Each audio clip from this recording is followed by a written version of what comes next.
Olá, saúdo a todos com a paz do Senhor. Mais uma vez estamos aqui para refletirmos sobre a palavra de Deus. Hoje vamos falar sobre uma parábola de Jesus. Jesus que usava muito de parábolas para falar com o seu povo e através das parábolas ele se fazia entender, porque ele buscava temas e situações que ficava muito mais fácil das pessoas entenderem. E ele usava essas parábolas como um instrumento de explicação de coisas, de comportamentos, de tudo que precisavam, que aquele povo precisava e que nós hoje também precisamos para uma boa conduta cristã. E hoje nós vamos falar a respeito da parábola do joio e do trigo. É algo que fala também conosco. E essa palavra faz parte de um conjunto de umas 7 parábolas que ele fez, como relata aqui a partir do verso 1 do capítulo 13 de Mateus, onde ele saía de casa com seus discípulos e dirigiu-se à beira-mar, o mar da Galileia, sentou-se à beira-mar e logo ali ao seu redor formou-se uma grande multidão, de forma que ele precisou subir num barco. Ele entrou num barco e ali do barco ele começou a falar e aquela multidão ali ficou em pé na praia. E ele fala ali, aquele povo, várias parábolas. Ao todo, para aquela multidão, ele falou 4 parábolas e quando dispersou aquela multidão, retornando a casa, lá ainda ele falou mais 3 parábolas somente aos seus discípulos. E dentre essas parábolas, nós vamos refletir um pouco sobre o joio e o trigo. Amém? Quero que você abra sua Bíblia, então, no livro de Mateus, Evangelho de Mateus, capítulo 13, do verso 24 ao 30. A palavra de Deus nos diz assim: Outra parábola lhes propôs, dizendo: O reino dos céus é semelhante a um homem que semeou boa semente no seu campo. Mas enquanto os homens dormiam, veio o inimigo dele, semeou o joio no meio do trigo e retirou-se. E quando a erva cresceu e produziu fruto, apareceu também o joio. Então, vindo os servos do dono da casa, lhe disseram: Senhor, não semeaste boa semente no teu campo? De onde vem este joio? Ele, porém, lhes respondeu: Um inimigo fez isso. Mas os servos lhe perguntaram: Queres que vamos e arrancamos o joio? Não, replicou ele, para que, ao separar o joio, não arranqueis também com ele o trigo. Deixai-os crescer juntos até a colheita. E no tempo da colheita direi aos ceifeiros, ajuntai primeiro o joio, atai-o em feixes, para que seja queimado, mas o trigo recolhei-o no meu celeiro. Amém? Senhor nosso Deus, nosso Pai, mais uma vez queremos te louvar, te agradecer a Deus pela oportunidade de estarmos mais uma vez diante de ti, Senhor, para ouvir a tua palavra, os teus ensinamentos. Por isso hoje fala conosco, Senhor, e desde já te agradecemos em nome de Jesus. Amém. Amados, nós vemos aqui um bom ensinamento. Jesus aqui já fala diretamente com esse texto em algo que se refere ao bem e o mal e de como eles em dado momento convivem juntos e de repente são até necessários essa convivência. Aqui nós começamos já com uma boa notícia, pelo menos. Aqui nos fala no verso 24: O reino dos céus é semelhante a um homem que semeou boa semente no seu campo. Eu e você, amados, somos a boa semente. Nós somos a boa semente plantadas no campo, que é esse mundo, e como mesmo a palavra, aqui ela já temos a explicação no verso 37, que diz assim, desse mesmo capítulo, ele respondeu: o que semeou a boa semente é o Filho do Homem. Filho do Homem era a autodenominação que Jesus fazia de si mesmo. Ele era o semeador, o Filho do Homem. O campo é o mundo. A boa semente são os filhos do reino. Eu, você, todos nós. O joio são os filhos do maligno. O inimigo que o semeou é o diabo. A ceifa é a consumação dos séculos. E os ceifeiros são os anjos. A palavra de Deus ficou bem clara aqui, que estamos falando da forma espiritual, de como precisamos viver. E às vezes o joio ele é inserido em nossas vidas. Nós, como boas sementes, muitas vezes por abrirmos brechas, as brechas permitem que o joio seja inserido, que o inimigo venha inserir o joio em nossa vida. E como seria isso? Aqui no verso 26, nos diz assim: mas enquanto os homens dormiam, veio o inimigo dele e semeou o joio no meio do trigo e retirou-se. Aqui um exemplo: eles dormiram, eles baixaram a guarda no cuidado, no zelo com aquele campo, com aquela lavoura. E muitas vezes nós agimos assim com as brechas que criamos no nosso próprio lar, seja elas na educação que estamos dando aos nossos filhos, em algo que eles trazem, que vira um ritmo, um costume, e de repente nós achamos, não, isso aí é tranquilo, isso aí não vai interferir. Às vezes nós mesmos nos pegamos de repente falando mal de alguém ou participando de uma piada evangélica ou contra o nosso próprio Deus, como se fosse algo engraçado. São pequenas sementes, são pequenas brechas que nós estamos dando para ali ser plantado o joio. E aí, ao longo do tempo, isso vai tornando-se uma proporção maior e de repente fica mais difícil a nossa caminhada. E aqui a palavra de Deus nos fala, olha, que nós não podemos dormir. Aqueles homens dormiram, enquanto eles dormiram, não colocaram ninguém de sentinela, de vigia, ali veio o inimigo. É nesse momento que o diabo, como ele mesmo cita aqui, o inimigo é o diabo, ele usa das nossas brechas, daquele momento onde nós até dormimos, como está aqui na palavra, como estamos às vezes diante de uma situação, diante de coisas que nós entendemos que são erradas perante ao Evangelho de Deus, perante as Escrituras, mas por acharmos que são coisas pequenas, nós vamos deixando e vamos fazendo vistas grossas, como se estivéssemos dormindo diante do Evangelho, diante das coisas. E ali o joio vai tomando as suas proporções, vai crescendo junto.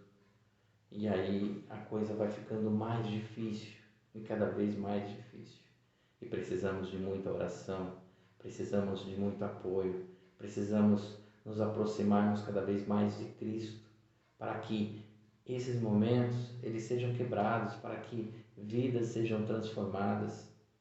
Porque às vezes nós queremos, quando detectamos um problema, por exemplo, um filho com um problema, como eu vou tirar o joio, quando o joio do trigo, de repente, a nossa vida é como o campo, a nossa vida, como todos nós somos sementes boas, nós somos trigos, mas o joio entra em nosso coração e ali muitas vezes ele precisa necessariamente crescer juntos, porque no início nós não podemos ver. O trigo e o joio eles têm algo semelhante, são sementes que quando começam a nascer eles são praticamente iguais, não dá para ver praticamente a diferença a olho nu, mas quando começam a crescer, quando o trigo começa a criar as proporções de frutificar, de florescer, aí nós vamos ver que o trigo ele se destaca do joio do trigo.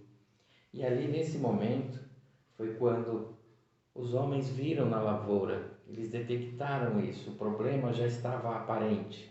Aquela sementinha que nós deixamos entrar na nossa casa, no nosso lar, através de situações, seja ela como aconteceu, de comportamento, de às vezes padrões que não são condizentes com a vida cristã que nós deixamos entrar no nosso lar. De repente, quando aquilo vem à tona, que toma as suas proporções, aí nós queremos, com as nossas próprias mãos, tirar esse problema, tirar, eliminar, e isso é um perigo, porque a palavra de Deus nos fala que os homens, eles foram, quando viram que o trigo estava já destacado, o joio destacado entre o trigo, eles falaram com o dono da plantação: olha, tem joio lá, você não plantou só trigo, por que tem joio? Muitas vezes nós questionamos a Deus por coisas que estão acontecendo em nosso lar que nós mesmos permitimos, mas nós perguntamos: Senhor, por que isso aconteceu no meu lar? Se aqui só tinha a palavra de Deus, como isso aconteceu? A mesma questão eles estavam ali, olha, questionando o semeador, o dono da ceifa. Você não plantou só trigo ali, por que tinha joio? Porque eles dormiram, porque eles deixaram acontecer. E aí eles querem arrancar isso. Eles falam: olha, permita que nós vamos lá e arranquemos, tiramos esse joio do meio do trigo. E aí nós temos outro ensinamento aqui. Ele fala aqui no verso 20 e 29, ele fala: não, replicou ele, para que ao retirar o joio, não arranqueis também com ele o trigo. Olha só, o joio, ele vai se enraizando junto com a raiz, ele se entrelaça com a mesma raiz do trigo. E de repente, se você tirar o joio fora do tempo, você também pode danificar a raiz do trigo. Às vezes nós estamos com um problema sério com um filho nosso, seja problema de drogas, seja problema de prostituição, seja de comportamento errado. E às vezes por ignorância nós queremos até expulsar esse filho da nossa casa como uma forma de arrancar aquele joio, de tirar. De repente nós estamos interferindo diretamente na vida dele, uma vida que é uma vida que é um trigo também, é uma semente boa, que nós precisamos, ao invés de tirar, de retirar, nós precisamos orar, nós precisamos interceder. E é isso que o joio faz nas nossas vidas. Muitas vezes nós temos que conviver juntos, e até mesmo na igreja nós temos o joio no meio do trigo, e só vamos perceber um pouco à frente, mas nós precisamos conviver com isso.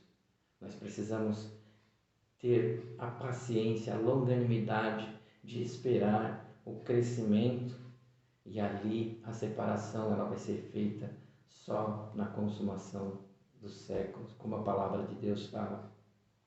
Cada um de nós vamos ser responsáveis por nós mesmos. O que nós podemos fazer pelo nosso próximo é interceder, é orar, é vigiar, é proteger, é dar o pão quando necessário. Mas a retirada do joio, isso não está nas nossas mãos. O próprio ceifeiro aqui, aliás, o próprio semeador aqui, diz que no momento certo, no momento da ceifa, e a ceifa, nós já vimos aqui, que ela é a consumação do século. Então, quando Jesus vier, aí sim ele vai fazer a separação. E aquele que estiver na conduta boa cristã, aquele que conseguiu se manter ali vigilante, não deixou o joio afetar a sua vida, esse vai ser separado. Como aqui a palavra de Deus fala, mais à frente, ele vai nos falar isso, que no final dos tempos vai ser a separação. Aquele que estiver sendo o joio, aquele que estiver sendo filho do maligno, como a palavra de Deus mesmo nos fala aqui, esse vai ser retirado e queimado. E o trigo, aquele que ficou, permaneceu, foi o verdadeiro, se manteve firme no Evangelho, esse vai ser retirado para o celeiro do Pai. E é isso que essa parábola quer falar conosco, para que possamos a cada dia mais nós permanecermos no Evangelho, não baixarmos a guarda, nós não podemos dormir, nós não podemos achar que aquela coisinha, aquele mau comportamento, aquela piadinha ou aquilo que está chegando no nosso lar, de repente por ser moda ou não, aquilo ali não vai dar em nada. De repente, essa é a sementinha do joio e não podemos permitir isso. Precisamos retornar ao caminho de Cristo. Nós precisamos sermos perseverantes e longânimos. Nós precisamos ter paciência, a nossa paciência de esperar Deus fazer a obra. Só Ele pode fazer. Tem coisas que é somente a obra de Deus, não a nossa. A nossa função é simplesmente de crer, jejuar, dobrar o nosso joelho. Agora, a ceifa pertence ao semeador, que é Jesus Cristo, quando Ele vier. Amém? Essa foi a nosso entendimento para hoje. Espero que você também faça a sua reflexão. Temos muitos ensinamentos aqui, mas para hoje é isso. Olha, você é a boa semente, você é o trigo. Não permita que o joio faça parte ou se entrelace em suas raízes. Vamos combater o joio falando com o nosso Deus, com o nosso joelho, com a nossa intercessão, com o nosso jejum, com coisas que muitas vezes deixamos de lado. Muitas vezes precisamos falar mais com Deus e que essa seja mais uma oportunidade. Não perca essa oportunidade. Amém? Que Deus os abençoe. Vamos orar. Senhor, nosso Deus, nosso Pai. Mais uma vez queremos te louvar, te agradecer, ó Deus, pela tua bondade, pelo teu amor, pela tua misericórdia. Senhor, cuida, Senhor, das nossas vidas. Não permita, Senhor, que costumes, que manias ruins, que atitudes maldosas, coisas pertinentes a esse mundo, invada as nossas vidas, invada os nossos lares. Nos permita, Senhor, estarmos sempre de prontidão, com o nosso joelho, Senhor, intercedendo a Ti, ó Deus. Nos torna, Senhor, cada vez mais pessoas firmes no Teu Evangelho, Deus. Mais uma vez te pedimos, Senhor, te agradecemos por cada vida, Senhor, que está disposta a Te ouvir, por cada vida, Senhor, que está necessitada, por cada lar, Senhor, que está lutando contra o joio que existe, Senhor.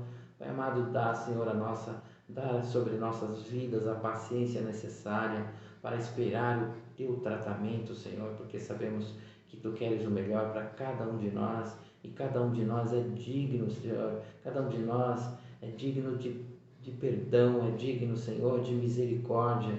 Por isso hoje, Senhor, nos ensina, Senhor, a orar, a interceder, a velar e a cuidar, Senhor, de todas as vidas, ó Deus, porque sabemos que somos a boa semente e por isso te louvamos e te agradecemos no nome santo do Senhor Jesus. Amém. Que Deus os abençoe, fiquem em paz. Glórias a Deus.